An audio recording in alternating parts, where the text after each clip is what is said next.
tea table, everybody. I'm Josh Hatter, and for my return video, I thought I would cover one of my favorite Pokemon. My favorite Pokemon being Girafarig, and obviously Farigiraf the evolution right up there. So we are going to cover the classic meta deck that is on everybody's mind, of course. Farigiraf Froslass. So let's jump right into the deck list. As I get more into the videos, I will be doing gameplay, but for now, just until I get back in the swing of things, it's a simple deck profile. So we will start here with Girafarig. It's got 100 HP, which is unfortunate for Buddy Poffin, but that's okay.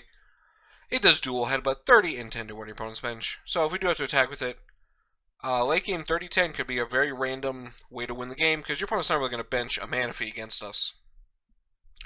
Plus, if they do, it should be knocked out by the time that even is going to matter. Then we go to Farigiraf. So it's got the Great Dame to go. So its name is a palindrome, same backwards and forwards. So they thought with the text of the card, we're going to also have some fun. So it's called Wonderful Rumble. For 2 colorless, this attack is 40 damage for each of your stage 1 Pokemon in play. So with your 4 Farigiraf and your 4 Froslass, you got a bunch of damage. You could possibly do 240. Hopefully you have to do less because of the Froslass damage, which we'll get to in a minute. And then you can use Eerie Wave because we have Reversal, 80, and they're confused. And as we saw at NESE this past weekend, confusion really can matter. So if you have to do that, that's okay. Then we obviously move to Snorunt. There's a couple Snorunts, but this one's good. If you do have to start with it, you can collect. Hopefully you're just going to retreat to Cleffa, but you can do collect to draw a card. And then we got a Froslass card taken by Storm and Annie. I see Xander Pero played a really cool Froslass lock deck. And I think this is my favorite card out of Twilight Masquerade because I always love spread damage decks throughout me playing. And Froslass is right there. I remember the first game I played with it on live, I thought it had to be active. So when I Hyper Aromaed, this is right after the second out, and I got 3 out, and then my opponent took 30. I was like, wait a minute, let me read this card more. So always read. But it has the ability for using Shroud during your Pokemon checkup, which is between turns. Put 1 damage card on each Pokemon that has an ability, both yours and your opponent, except for Froslass, which is very good, or would just knock itself out and be very bad. And we can do Frost Smash for 60 if we have to.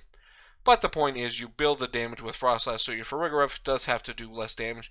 Or even if you attack with Girafarig, it can help you get there faster. Next we do a Manaphy, which is awkward because it has an ability.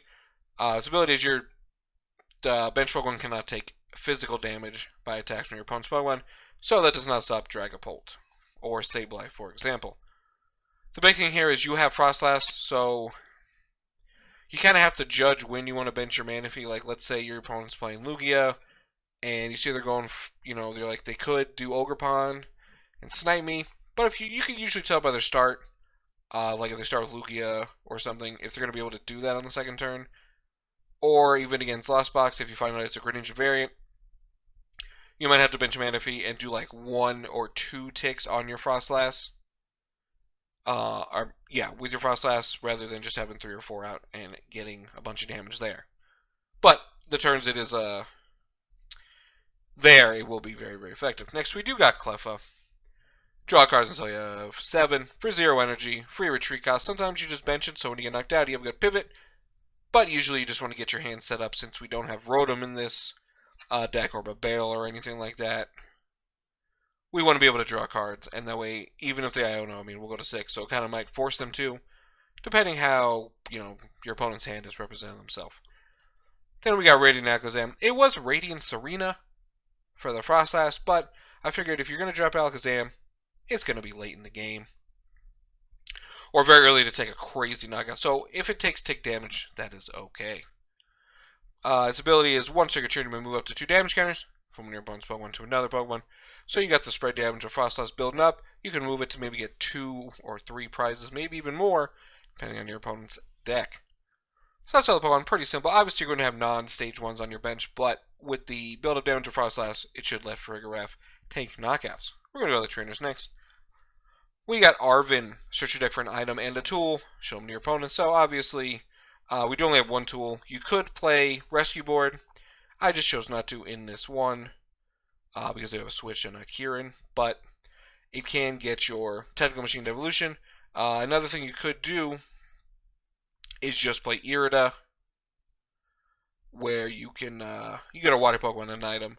But I did have like 2 or 3 games in a row where I tried Irida, and I wish this was an Arven to get the Technical Machine late in the game. So I'm sure there's a split maybe you could do, but for the purposes of this one, I am going Arven. Next we move to, obviously, Iona the Disruption. Each player shuffles their hand, puts it on the bottom, draws cards equal to the amounts of prizes they have remaining. You're probably going to get the first prize in every game, basically. If you're playing like an aggressive deck, like against Lost Zone or Future Box or stuff like that, and then you can make a bonus card, hopefully draw a bunch. We got Cynthia's Ambition. Draw cards until you have 5, but if any of your Pokemon were knocked out during your opponent's last turn, draw cards until you have 8. Just a cool recovery card. I just was like, I don't know what I want to play. I had Hassle, but I kind of wanted to just draw it to the 8 more than looking and getting 2. Then we got a Kieran. Double ability supporter. I always love when they do these. Shout out Giovanni. Switch your active with one of your bench, which is good against control, because they cannot Eerie it. And then during your turn, your attack spell used by your Pokemon do 30 more to your one's active EX and V. So that is another buff for Farigiraf to random hit numbers if you have to. We got the Boss's Order. We had more than one before, but with the Froslass kind of Alakazam combo, I really only wanted one in the deck. Switch on your opponent's bench Pokemon with their active, get that knockout.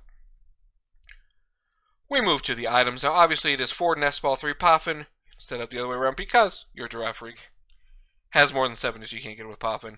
Put a basic on your bench. Also, it does help get your Alakazam. We got the 3 Poffin, search for 2 basics with 7 HP, put them on your bench, so you can get Snorunt, Manaphy, Cleffa. We do need to get Farigiraf, so we do have 3 Ultra Ball, discard 2, get a Pokemon. Pretty simple there. We got 3 Pokegear. I wanted 4, but 3 has been fine. Look at the top 7. You may reveal a supporter you find there and put in your hand. So, I mean, we do have a pretty good amount of supporters. We have 11. And realistically, 3 of them can really help you, and then the other 2 are kind of like a finisher. Then we got 2 Energy Lotto. You could probably go to 1 if you wanted a Pokegear or another supporter there. Look at the top 7. You may put an energy card there in your hand. Not basic energy specific. So it does let us grab any energy card in our deck. We got the 1 switch because sometimes you need to get an Arven and switch your active with an item. We have a Super Rod, which I might make a Lana. But like sometimes I do have to do awkward discards and I still want to play supporters that I might need to, like Cynthia and things. So I went with the Super Rod, put it back, draw until you have 8 kind of thing instead. But Alana might not too bad. Or even a Roxanne, so you could get back one of your special energy. Then we have Lost Vacuum. You have to exile the card, put it in the Lost Zone, and then you get to choose a tool or a Stadium Play and put it in the Lost Zone as well. With decks like Gardevoir, running a lot of tools like that, or Lost Box running like Rescue Board, Future Box running the Capsule. It could be pretty good. Or you know, if your opponent's like got a really annoying stadium, or you don't want them to use their Pokestop, you know, you could Arven for it and get it out of there. We got a Counter Catcher. You can only play this card if you're losing. Just bring up a Pokemon. So that's really good. Sometimes, like I said, you're going to be slower starting, so you're just going to be losing at the beginning, and Counter Catcher helps you be winning. Take out stuff, or sometimes you want to stall. Like, let's say you own them to like 2, and you just bring up a random bench sitter and hope it sticks. And if it doesn't, that means they'd use resources anyway, which could help you later in the game. Our A-Spec of choice is Hyper Aroma. Search your deck for up to 3 Stage 1 Pokemon, show them to your opponent, put them in your hand. Well, Farigiraf and Froslass, it just gets you. I did think about a Reizu as well, as like another way to get Pokegear, which is another option if you drop an Energy Lotto. But, yeah, no, Hyper Aroma, very good. Get that off Arven. Boom. Get your 3 Stage 1s going. And put a bunch of damage on your opponent and a lot of pressure. And then we got the tool, Technical Machine Devolution. Devolve each of your opponent's Pokemon by putting the highest state of evolution in their hand. You can use this instead of your attack. And then you do discard it. Sometimes you just got to spread damage. Sometimes you're not getting the Farigiraf out, and you got a bunch of damage going on, and you just need to devolve things to finish off the game with Alakazam. So very good card. I really like it. And then we got a jamming tower, so obviously you have to be careful with your devolution and your jamming tower. But that's also why we have a vacuum, so you could put the tower in the lost zone. Tools don't work. So if you did attach devolution spray early in the game and you turn it, it does not discard because it doesn't do anything. But it also is great because it stops everything I said, like vacuum does. So your opponent puts a bunch of damage down on the Drifloon, and then you're like, all right, jamming tower, they're knocked out. You still get to attack too, which is the thing I love doing there.